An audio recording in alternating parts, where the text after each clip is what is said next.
ladies and gentlemen, welcome back to Going Umbral. Today, we are going to be looking at the Umbral Dominatrix, the Beastmaster, and the Discipline Queen. We are going to be looking at an Umbral Khora. Now, Umbral Khora is a very, very effective warframe. Very effective. She has damage, she has control, she can heal herself. My god, it is everything you could ever ask in a warframe. However, the heal is quite meh. But anyway, let's get into her powers. First of all, her passive. The ferocious Cavalry fights by Khora's side and provides her with a speed boost while active. If killed, Venari will appear after a short time. Yes guys, you can have 2 Cavats. I have modded mine in a particular way. I have Snagglepuss for more of a control Cavat, and I have Venari as more of a attack Cavat. However, in this showcase I'm mostly going to be concentrating on Khora, because I need to get a few more mods for Venari and Snagglepuss. So, Whipclaw. Send enemies reeling with a deafening whip crack. This is why Khora is named the Dominatrix. She actually has a built-in exalted whip. And yes, it does take its damage from your modded melee weapon, which I will get into in a bit.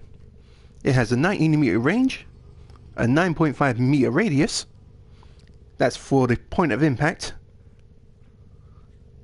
and a 327 damage. Don't worry about the damage, it's actually doing a lot more than that. Ensare. This is Khora's main control ability.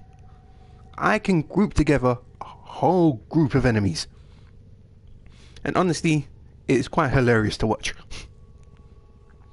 Bind a helpless target in living metal, entangling others who stray too close. Whipclaw will refresh the trap. A new alert has begun. It marked on navigation. Okay, Lois. Allowing it to capture more enemies. Now, as it says there, you can use Whipcrack, refresh its duration of the Ensare. It has a 57 meter radius. That is a huge area. A 19 meter radius, very big still. We have a 15-second duration, which as long as we use Whipclaw in that duration, it will refresh it. Right, Venari. Command Venari to focus on the target. Hold the cycle between attack, protect, and heal postures. If Venari is killed, use this ability and revive her instantly. So essentially, you can tell Venari to attack enemies ensnared by Khora. You can tell her to protect you, which if you're taking damage, Venari will seek out the enemy that's dealing damage to you and attack them. Or, you can have Venari heal you. The heal, as you can see here, we get 54 health per second when we're using the heal stance. Because of Khora's passive, in which Venari gives her a speed boost, we have a 1.16 times speed multiplier, which honestly, with a lot of power strength and even rush and the rush mod, Khora can go extremely fast, like supersonic speed fast. And we have a 381 damage snare damage. So when you tell Venari to attack, basically whoever's ensnared, Venari is going to deal 381 damage to them. Straggledome. Weave a dome of living chains that ensnares and strangles an enemy. Within, and any foolish enough to approach. Foes outside the trap will try to hasten their comrade's death by shooting them. Crack Whipclaw on the dome to further damage of any enemies trapped. with enemies. This is a very good power. So essentially what that means, I can use Ensare, get a whole group together, put a Straggledome up. They're all going to get trapped, and any enemies that try to come into the dome or shoot into the dome, they're only going to be damaging their allies. Now, with this power, Whipclaw does do increased damage. I should mention as well, with Ensare, when you use Whipclaw, you do get a damage bonus. The same with Straggledome. So we have a 9.5 meter radius on our Straggledome, a grab radius of 19 meters, very good. Damage of 272. Again, it's going to be a lot more because we're getting a damage bonus from Whipclaw, and Whipclaw is getting a damage bonus from our equipped melee weapon. And a 20-second duration. Honestly, I didn't need to build very high amounts of duration for Khora, because she was just wrecking stuff so much. Anyway, for the mods. Excellent armaments, operator. Please return covered in blood. Okay, orders. Safe and sound. Attaboy. Right, we have Steel Charge. Why? Because Steel Charge increases the damage of our melee weapon, which in turn increases the power of our Whipclaw. So it's just a mandatory mod on Khora, in my personal opinion. Right, you may notice that I'm using all 3 of the Umbral mods on Khora. Why? Because I found not only did I have extra capacity through Steel Charge, but I actually found Umbral Fiber to be that bit better given than my Steel Fiber. Just by 5%, nothing too overly big. Right, we have Umbral Vitality for 630% health, 54 ability strength from Umbral Intensify, 105% armor from Umbral Fiber. Hunter's Adrenaline is a very good mod to put on Khora. Because of our armor rating of 563, we can take a few good hits. And not only that, we are taking less damage because 45% of the damage inflicted to us is actually going to our energy, which in turn helps Khora survivability. Power Drift for ability strength and a chance to resist knockdown. Only thing that can stop Khora is being knocked down or not being able to use her powers from a Scrambler or a Nullifier.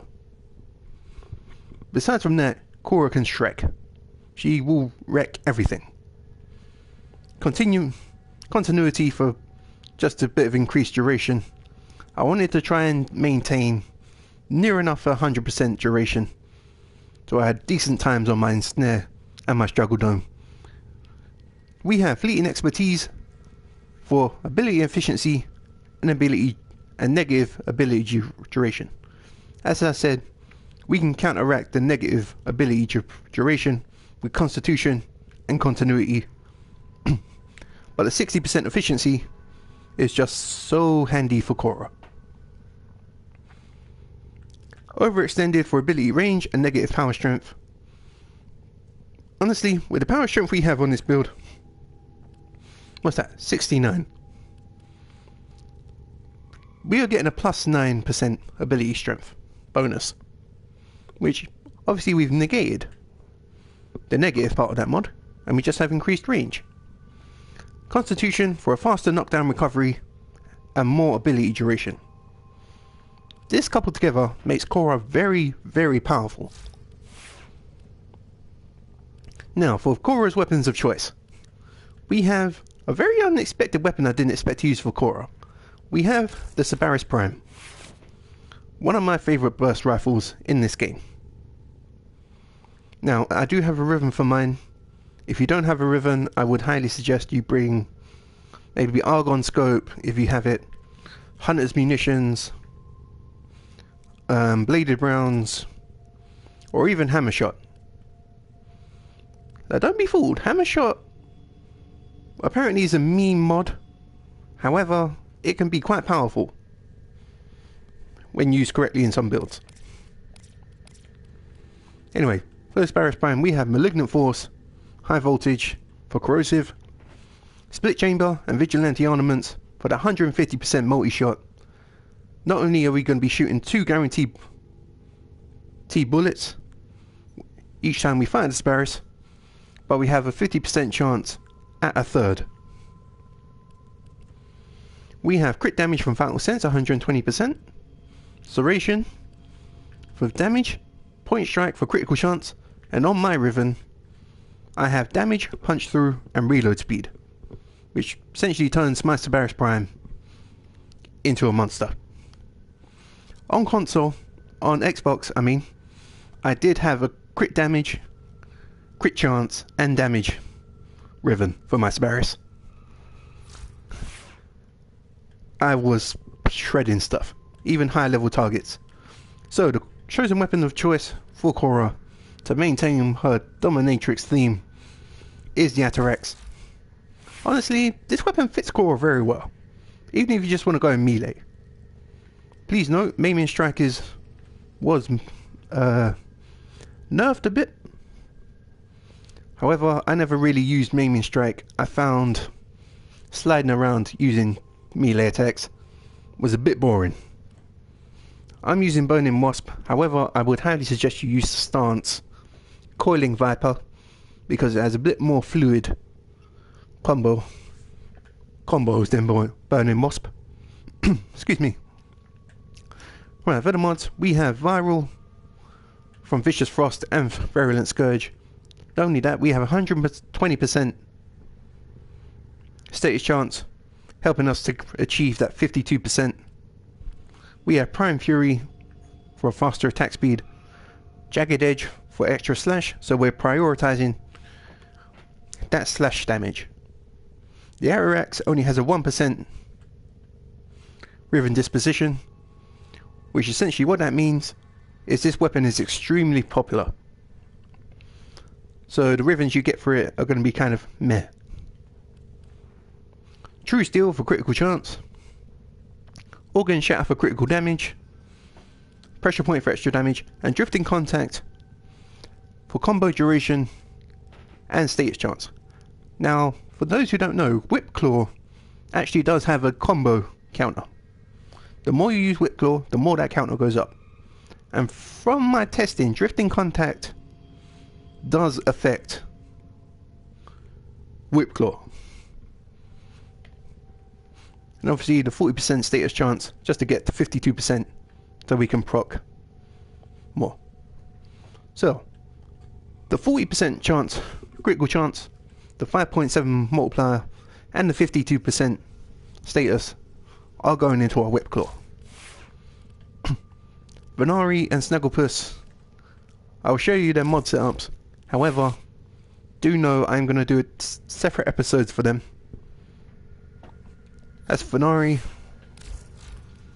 I want to try and achieve it, so if I'm using Khora, Venari is just going to go off and murder people, and Snagglepuss is going to crowd control them so Venari can get those hits in. Anyway, as per usual, we are going into Sanctuary Onslaught to see how the Mistress of Domination can do. Honestly, I have very high hopes for Khora. Running through basic missions, I managed to get through. Kill everything you encounter. Right, let's try to rephrase that. Do not relent. The integrity of this experiment Shut up, Smurfs. relies on your efficiency. Right. So essentially, when I was running through a normal mission, ensnare you. As you can see, boom, I took out that entire group. Honestly, it's pretty disgusting.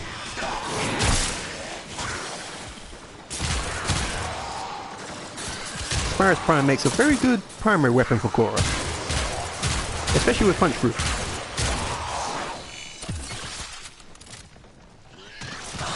Yeah, back to the story. Especially through this one mission, we were doing I think it was a survival. Right, let's go for healing. Hit me. Hit me, hit me, hit me. Come on, give me back my energy. Attaboy. As you can see, I took some full-on hits, and Khora still didn't go down. Anyway, back to the story. I keep getting sidetracked. Yeah, we were doing a survival. It wasn't a very high survival. I think it was like level 30 or something. But I had like newer players in my party. To the point where I would use Ensare and I would get a higher group together. Use Whipclaw.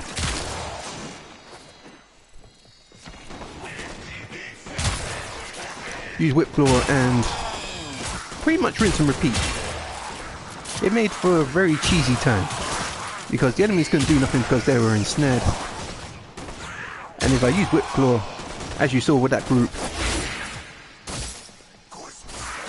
and this group, it's pretty much a one-shot. I'm pretty sure I just saw 5,000 damage on an uncrit. That's not even critted. There. Right, let's go for the whip.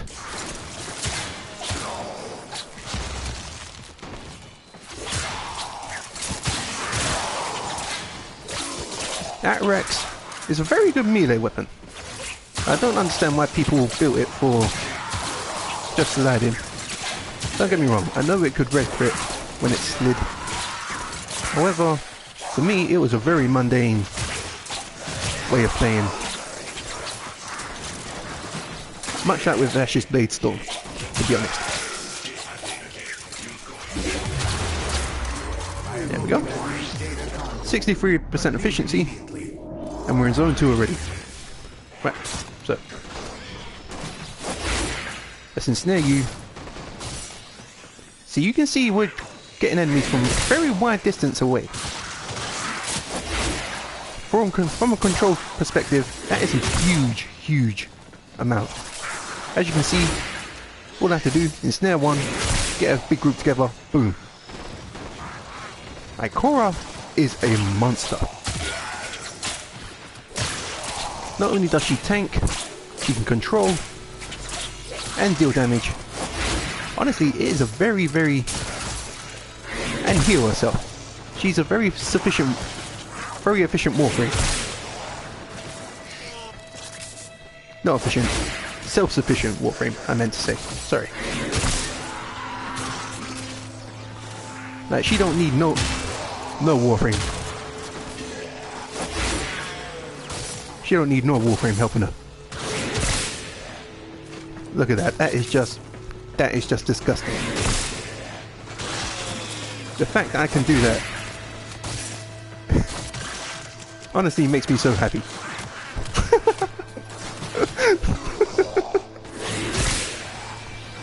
Having a little hop along there.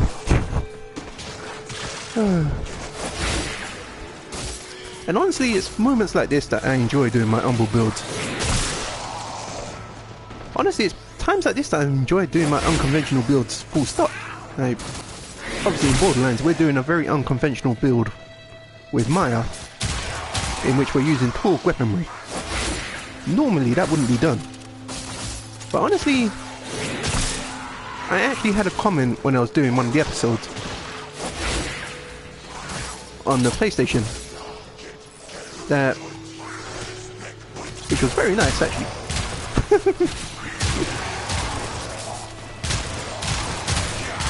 Which was very nice actually, and it's actually pretty much said people saying Torgue weapons were bad, but obviously you're proving them wrong, which was very much appreciated. I forget what your name was, but honestly that was a very nice comment to have, because it's, I mean, anyone can follow meta. You can follow the most popular builds, but honestly the most fun I have in a game is making things that aren't usually widely known or used and making them into a very fluid and flexible build to play. Like the living weapon. Don't get me wrong, living weapon before was very disgusting in Neo. But when they nerfed it, You, however, do not enjoy the protections of synthesis. Thank you for reminding me about that, Smash. Failure has real-life consequences. Yeah, I'm trying to tell a story here. Anyway, when they nerfed Living Weapon in Neo, a lot of people, don't get me wrong, by the time the final DLC, Defiance, Deviant's End, launched, there was this one YouTuber called Power Gaming who was doing loads of Living Weapon builds. I think they were called Susano or something. And basically he did some pretty disgusting stuff with Living Weapon.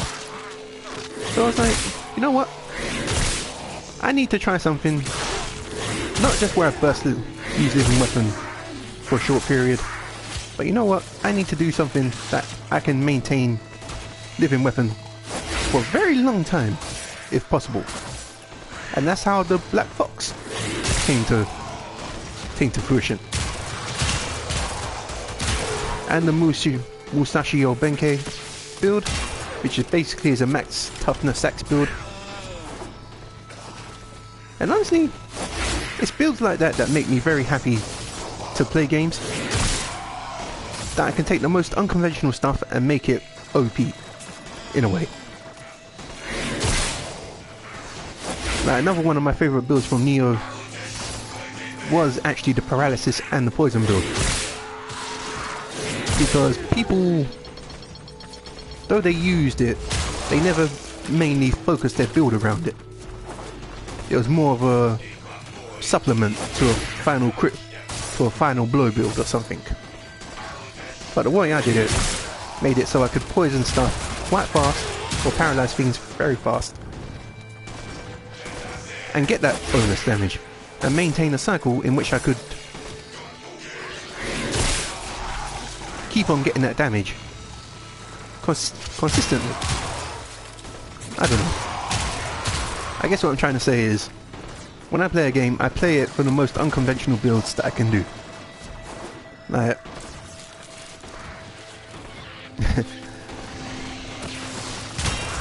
I mean, once we finish our talk playthrough, which honestly I do want to try and get back to and finish Destiny, I would like to do some more challenges on Borderlands. Very much a melee only run. But instead of using Zero, which most people do, I'd like to use Craig. One, I've never really done a full playthrough with Craig. The only Craig I've done is I had someone boost it just so I could test out his powers. And honestly, I'm liking Craig.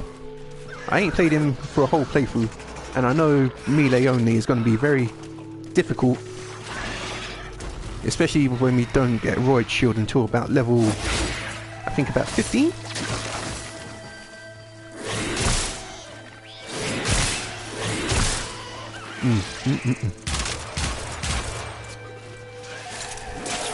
But it's something I'd like to try, especially because you do have enemies that fly in Borderlands too, like Mothrak, the son of Mothrak. I mean, you have Bloodwing, you have the Bunker,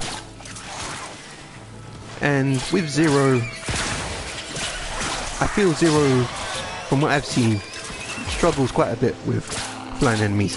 However, with Craig, you can actually throw your Buzz Axe, which personally for me makes him a pretty prime candidate for a melee only playthrough. What was another playthrough I had planned? I planned on doing a Miss Moxie run, essentially where from start to finish we use Miss Moxie's weapons. However, we would only be able to begin that run when we get to Sanctuary, till we can get a Miss Moxie's gun. But basically, any weapon we get from the first Miss Moxie's we get, we're only allowed to use anything with Miss Moxie in it. However, I have allowed myself to... Right, you guys need to sit up. Right, let's try Straggledome. There we go. However, I have allowed myself the Rough Rider shield, And I think it'd be a pretty interesting challenge to do it as Gage. I was crunching some of the numbers through a character creator on my computer the other day, and I think Gage would be a prime candidate for it. Either Gage or Maya. But I feel I don't want to overplay Maya and people get bored. I do want to try other people as well and try to build it the most unconventionally I can. What was another run I had in mind? Oh, what was it?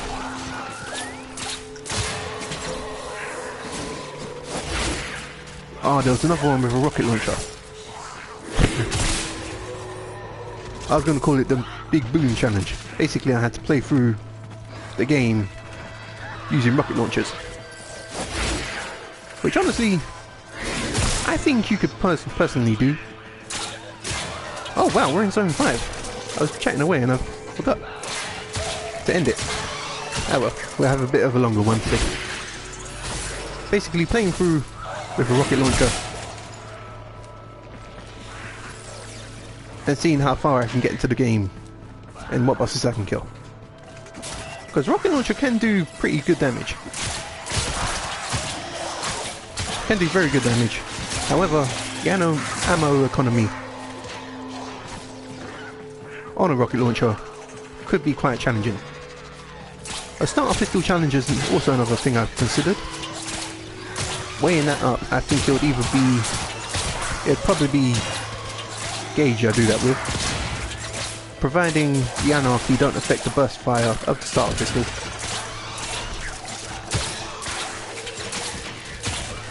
I have to test it out, to be honest. But honestly, there's a lot of things I'd like to do on my channel. I mean, I have a couple of games here I can play if ever we finish our challenges early, and we got some downtime before the next release that I want to do comes out. You know, we can always fire up another game. Like Agents of Mayhem, I've never really done a full playthrough of that. We could do a bit of Forerunner. So you guys can see me get murdered horribly. Right, we're gonna end it here. But as you can see, Khora is absolutely monstrous. I can maintain my health, I can get my energy back. She is so good, so good.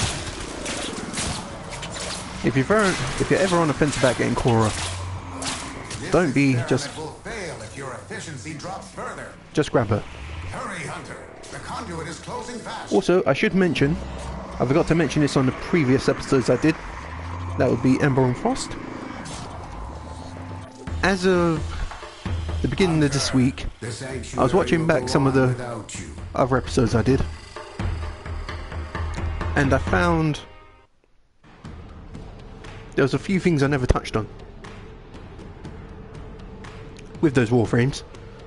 So, in the description of those videos, or episodes, or whatever you want to class it as, there are the full statistics of their powers, what they do, what the durations are, everything. It's all in the description. The same will be for Khora, same for Ember, same for Frost, and Mag when we do our episode. Basically, it's all going to be in the description. If there's something I haven't touched on, before you leave a comment, check the description first, because the odds are it's probably in there. But anyway, enough jibber jabbering. I'm going to end it there. Thank you so much for watching. I'll see you guys next time. Stay tuned, we will be doing Mag, and I'll see you guys later. Bye bye.